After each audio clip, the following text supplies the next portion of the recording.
ഞാനും കൺമണിയും റിയൽ ലൈഫിൽ അതായത് അവളെ എനിക്ക് വേണം എന്നുള്ളത് മാത്രമാണ്. എസ്പെഷ്യലി എനിക്ക് നാട് ഭയങ്കര ഇഷ്ടമാണ്. ഒന്നുമില്ല, അവോയ്ഡ് ആക്കി എന്നല്ല ഞാൻ അർത്ഥം. ഞാൻ മുടിഞ്ഞ പ്രേമാണ്ട് ഉണ്ടാക്കും. ജനുവരിയിൽ ഒരു ആക്സിഡന്റ് പറ്റി. Hello hi.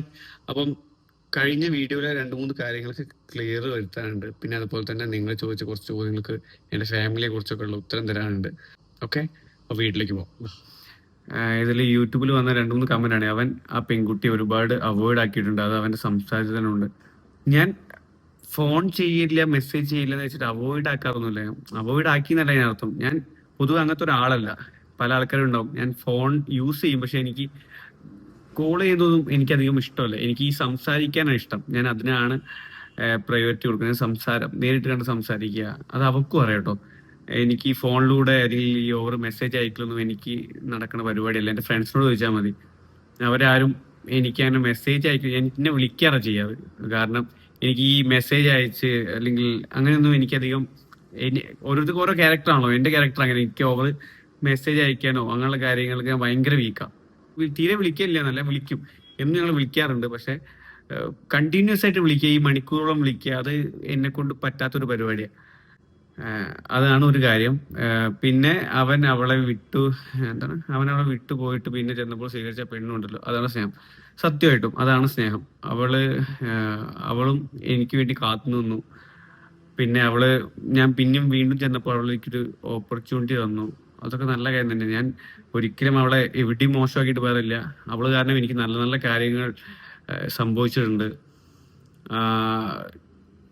എന്താ പറയാ, അവളെന്നെ നല്ല രീതിയിൽ തന്നെ സ്നേഹിച്ചത്. പക്ഷെ ഞങ്ങള് പ്രേമം തുടങ്ങും തന്നെ പറഞ്ഞിട്ടുണ്ടായിരുന്നു, വീട്ടുകാരെ വെറുപ്പിച്ചുകൊണ്ട് ഇറങ്ങി പോവുക അങ്ങനെയുള്ള പരിപാടി ഒന്നുമില്ല. ആരോ പറഞ്ഞിട്ടുണ്ടായിരുന്നു ഞാൻ അവളെ നിർബന്ധിച്ചിട്ടില്ല എന്നൊക്കെ.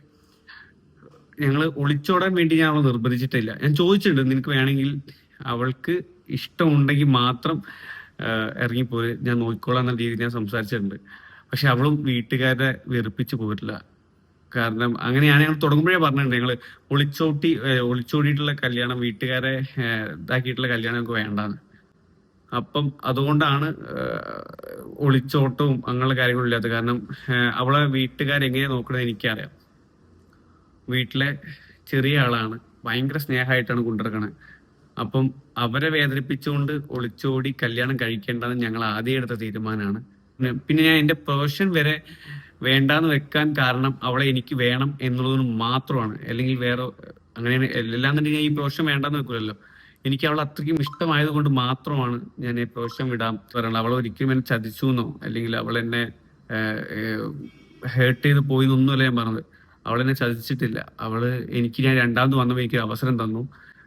ഞങ്ങൾ നല്ല കപ്പിൾസ് ആയിരുന്നു. പക്ഷെ പറഞ്ഞില്ല, ചില പോയിന്റ് എത്തുമ്പം നടക്കാതെ വന്നു. അത് വേറെ ഒന്നുകൊണ്ടല്ല, വീട്ടുകാർക്ക് സെറ്റായിണ്ടാവില്ല, അതാണ് മെയിൻ കാരണം. അല്ലാതെ പിന്നെ വേറെ കുറെ ആൾക്കാർ പറഞ്ഞു, ഞാൻ നേരത്തെ വീഡിയോ ചെയ്തത് എന്തൊക്കെയോ ഏതൊരു യൂട്യൂബർ പറഞ്ഞിട്ടുണ്ട്, എന്തൊക്കെയോ ഞാൻ പോലും ചിന്തിക്കാത്ത കാര്യങ്ങളാ പറയണേ. അപ്പം ഒരു കാര്യങ്ങൾ എങ്ങനെയൊക്കെ വളച്ചൊടിക്കാം എന്ന് എനിക്ക് അപ്പോഴാണ് മനസ്സിലായത്. നമ്മൾ യൂട്യൂബിൽ കണ്ടിട്ട് കുറെ ആൾക്കാർ ഈ എക്സ്പ്ലനേഷൻ വീഡിയോ അല്ലെങ്കിൽ വേറെ ഈ റിയാക്ഷൻ വീഡിയോ ഒക്കെ ഇടും. അപ്പൊ ഞാനും പണ്ട് വിചാരിച്ചത് ഇതൊക്കെ എന്നാ പറയാ സത്യമായിരിക്കും. പക്ഷെ അയാളുടെ വീഡിയോ കണ്ടപ്പോൾ എനിക്ക് മനസ്സിലായി, ഞാൻ ചിന്തിക്കാത്ത അങ്ങനത്തെ ഒരുപാട് കാര്യങ്ങളാണ് അയാള് റിപ്ലൈ തന്നത്. അപ്പൊ എനിക്ക് മനസ്സിലായി. ഞാൻ പിന്നെ അത് പ്രതികരിക്കാൻ പോയില്ല. എന്തിനാ പ്രതികരിച്ചിട്ട്? പിന്നെ അവനെ പറഞ്ഞ് മനസ്സിലാക്കേണ്ട ആവശ്യമില്ല. എനിക്ക് എന്താണെന്നും അവള് എന്താണെന്നും എനിക്കറിയാം. അപ്പൊ ഞാൻ പിന്നെ അതിന് പ്രതികരിക്കാൻ പോയില്ല. ഞാനെന്തോ അവളെ എന്റെ വീടിന് 5-6 കിലോമീറ്റർ അടുത്തുണ്ടായിട്ടും ഞാൻ എന്താ അവളെ കാണാഞ്ഞതെന്ന്. ബ്രോ, ഞങ്ങള് ട്യൂഷൻ ക്ലാസ് എന്ന് പറഞ്ഞാല് +1 +2 ട്യൂഷൻ ക്ലാസ് ആണ്. ഞാൻ സി ബാച്ച് ആയിരുന്നു, അവള് എ ബാച്ചോ ബി ബാച്ചോ ആയിരുന്നു. ഞങ്ങൾ എപ്പോഴെങ്കിലും ഒരുമിച്ചിരിക്കുള്ളൂ. ഇവരൊക്കെ നല്ല പഠിക്കുന്ന കുട്ടിയാണ് മുമ്പിലുണ്ടാവുക, ഞങ്ങൾ ബാക്കിലുണ്ടാവുക. അപ്പം ഞാൻ അങ്ങനെ ശ്രദ്ധിച്ചില്ല. ഒരു ശനി ഞായറോ ഒക്കെ ക്ലാസ് ഉണ്ടാവാറുള്ളൂ. അപ്പൊ ഞങ്ങൾ ഒരുമിച്ച് ഉണ്ടാവണ ടൈം ഉണ്ടായില്ലായിരുന്നു. അവിടെ നിന്ന് ഞാൻ 1 പ്രാവശ്യം 2 പ്രാവശ്യമായിട്ട് അവളെ കണ്ടിട്ടുണ്ടാവുള്ളൂ. നേരിട്ട് അങ്ങനെ പരിചയമൊന്നുമില്ല. കാരണം സ്കൂളിലൊക്കെ വെച്ചാൽ പിന്നെ നമുക്ക് പരിചയം ഉണ്ടാവും. ട്യൂഷൻ എന്ന് പറഞ്ഞാൽ അതൊരു മറ്റേ എൻട്രൻസ് കോച്ചിങ് സെന്റർ ആയിരുന്നു. അപ്പൊ ഞാനവിടെ പഠിക്കാനും ഈ അധികളൊക്കെ വേണ്ട എൻട്രൻസ് കോച്ചിങ്. അപ്പൊ ഞാൻ അവളെ അങ്ങനെ ശ്രദ്ധിച്ചിട്ടില്ല. അതാണ് മെയിൻ കാരണം. അവളും എന്നെ അങ്ങനെ ശ്രദ്ധിച്ചിട്ടില്ല. ഇൻസ്റ്റയിൽ കൂടെ മെസ്സേജ് അയച്ചിട്ടാണ് എനിക്ക് മനസ്സിലാണ് ഇവള് ആ കുട്ടിയാണെന്നുള്ളത്. ഞാനും കൺമണിയും റിയൽ ലൈഫിൽ, അതായത് കൃഷും കൺമണിയും റിയൽ ലൈഫിൽ ഒന്നിച്ചൂടെ എന്നാണ്. ഞങ്ങള് സീരിയലിൽ ഭയങ്കര നല്ല പേരാണ്, ഭയങ്കര നല്ല കപ്പിൾസാണ്, ഭയങ്കര നല്ല ജോഡികളാണ്, മുടിഞ്ഞ പ്രേമാണ്ടി ഉണ്ടാക്കും. പക്ഷെ റിയൽ ലൈഫിൽ ഞങ്ങൾ ഭയങ്കര നല്ല ഫ്രണ്ട്സാണ്. ഞങ്ങൾ നേരത്തെ ഒരു വീഡിയോ ഇട്ടപ്പോഴും കുറേ പേര് പറഞ്ഞു നിങ്ങൾക്ക് ഒന്ന് സെറ്റ് ആയിക്കൂടെ കാര്യങ്ങളൊക്കെ.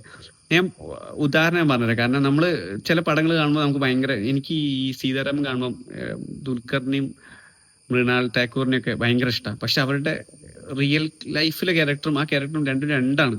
അപ്പൊ അതുപോലെ തന്നെയാണ് ഞങ്ങളെ കേസിലും. ഞങ്ങൾ റിയൽ ലൈഫും ഉള്ള ക്യാരക്ടറും ഈ സീരിയലിൽ നിങ്ങൾ കാണുന്ന ക്യാരക്ടറൊക്കെ വേറെ പറയും. കൃഷിന്റെ ടേസ്റ്റേഴ്സ് ആയിരിക്കില്ല എനിക്കുണ്ടാവുക. കൃഷ്ണ ഇഷ്ടപ്പെടാത്ത കുറെ കാര്യങ്ങൾ എനിക്ക് ഇഷ്ടപ്പെടാം, എനിക്ക് ഇഷ്ടപ്പെടാത്ത കുറെ കാര്യങ്ങൾ കൃഷ്ണ ഇഷ്ടപ്പെടാം. അതുപോലെ തന്നെ സാനിയയും കൺമണിയും രണ്ടും രണ്ട് ആൾക്കാരാണ്. അപ്പം ഒരുപാട് മിസ് മാച്ച് ഉണ്ടാവും, മാച്ച് ഉണ്ടാവും. അപ്പം ഞങ്ങൾ നല്ല ഫ്രണ്ട്സ് എന്ന രീതിയിൽ നല്ല ബെസ്റ്റ് ഫ്രണ്ട്സ് ആണ്. അപ്പം അതങ്ങനെ പോകുന്നതാണ് നല്ലത്. നമുക്ക് സീൻസ് ചെയ്യാനും ഒക്കെ നല്ലത് അതാണ്. പിന്നെ നിങ്ങൾക്കറിയാം ഞാനൊരു ബ്രേക്കപ്പ് കഴിഞ്ഞ് നിൽക്കുകയാണ്. പക്ഷെ ഞാൻ മൂവ് ഓൺ ആയിട്ടോ, ഞാൻ മൂവ് ഓൺ ആയില്ല എന്ന് പറയില്ല. അപ്പൊ പെട്ടെന്നൊരു റിലേഷൻ വേണ്ട എന്നാണ് ഒരു തീരുമാനം. ഇപ്പം ഫാമിലി ഫ്രണ്ട്സ് ഒക്കെ ആയിട്ട് ഭയങ്കര ചില്ല് ചെയ്തിട്ടാണ് പോണ്. അപ്പൊ അതങ്ങനെ പോട്ടെ. അപ്പം പെട്ടെന്നൊരു റിലേഷനിലേക്ക് കിടക്കണ്ട എന്നാണ് തീരുമാനം.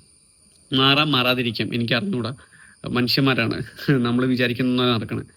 പിന്നെ എല്ലാവരും ചോദിച്ചാണ് എൻ്റെ ഫാമിലി എന്തുകൊണ്ട് വ്ളോഗിൽ ഉൾപ്പെടുത്തുന്നില്ല എന്ന്. വേറെ ഒന്നുമല്ല, കഴിഞ്ഞ പ്രാവശ്യം പോയപ്പോൾ തീരെ സമയമില്ലായിരുന്നു. വീട്ടുകാരെ കൊണ്ട് ഹോസ്പിറ്റലൊക്കെ പോകണ്ടായിരുന്നു. അച്ഛന് ഈ ഇടയ്ക്ക് ജനുവരിയിൽ ഒരു ആക്സിഡന്റ് പറ്റി, നായ കുറുകെ ചാടിയിട്ട് അത്യാവശ്യം സീരിയസ് ആയിരുന്നു, വെന്റിലേറ്ററിലൊക്കെ ആയിരുന്നു. അപ്പം അതൊന്ന് റിക്കവർ ചെയ്ത് ഇപ്പം ആള് പക്കയായിട്ടുണ്ട്. പക്ഷെ അതിന്റെ ചെക്കപ്പ് കാര്യങ്ങൾ എല്ലാ മാസവും പോയി ചെയ്യണം. ഇപ്പൊ കഴിഞ്ഞ മാസം പോയപ്പോൾ 2 ദിവസവും അങ്ങനെ പോയി. പിന്നെ ഒരു ദിവസം എൻ്റെ ഫ്രണ്ട്സിൻ്റെ കൂടെയും ഫാമിലിൻ്റെ കൂടെ ഒക്കെ ആയിട്ട് എൻജോയ് ചെയ്ത് അങ്ങനെ തീർത്തു. അപ്പം അടുത്ത പ്രാവശ്യം പോയിട്ട് വീഡിയോ ചെയ്യും. എനിക്ക് 2 വീട് കാണിക്കാണ്ട്, അത് കറക്റ്റായിട്ട് എക്സ്പ്ലെയിൻ ഞാൻ ചെയ്ത് പറഞ്ഞുതരാം. അപ്പം വീട്ടുകാർ എന്തായാലും ഇൻക്ലൂഡ് ചെയ്യും. വീട്ടുകാർക്ക് വീഡിയോയിൽ വരാൻ വലിയ താല്പര്യം ഉണ്ടാവില്ല, എന്നാലും നമുക്ക് മാക്സിമം ട്രൈ ചെയ്യാം. പിന്നെ നാടും, എസ്പെഷ്യലി എനിക്ക് നാട് ഭയങ്കര ഇഷ്ടമാണ്. അപ്പം നാട്ടിലെ ഫ്രണ്ട്സും കാര്യങ്ങളൊക്കെ, നാട്ടിലെ ഫ്രണ്ട്സ് വരും അറിയില്ല, എന്നാലും നമുക്ക് മാക്സിമം വീഡിയോയിൽ കൊള്ളിക്കാൻ നോക്കാം. അവരെ കൈയും കാലൊക്കെ പിടിച്ച് കൊണ്ടുവരാം. വരും അവർ. എന്നെ ഫസ്റ്റ് റീൽസിലൊക്കെ സപ്പോർട്ട് ചെയ്ത് എനിക്ക് ഈ ആക്ടിങ്ങിലേക്ക് ഒരു പ്രചോദനം തന്നത് എൻ്റെ കമ്പനിക്കാരാണ്, ഫ്രണ്ട്സാണ്. പിന്നെ അതുപോലെ തന്നെ എൻ്റെ വീട്ടുകാരാണ്. 2 വീട്ടുകാരുണ്ട്, വീട്ടുകാരെ ഞാൻ കാണിച്ചു തരാം. അപ്പം വീട്ടുകാരെ ഉൾക്കൊള്ളിക്കാത്ത അതാണ്. പിന്നെ എന്തൊക്കെ ക്വസ്റ്റ്യൻസൊക്കെ ഇനി റിപ്ലൈ തരാം. ഞാൻ ഇപ്പോൾ ലൊക്കേഷനിലെത്തി. നേരത്തെ വീഡിയോ എടുത്തപ്പോൾ കട്ടായി. നമ്മൾ ഇവിടേക്ക് ചാടിയത് നേരെ എൻ്റെ കൃഷി വീടാണ് ഇന്ന് ഷൂട്ട് ചെയ്യണം. അപ്പം കൃഷി വീട്ടിലുള്ളത്. ബാക്കി വിശേഷങ്ങളും അപ്ഡേറ്റ്സൊക്കെ ഞാൻ വയ്യാതെ തരാം.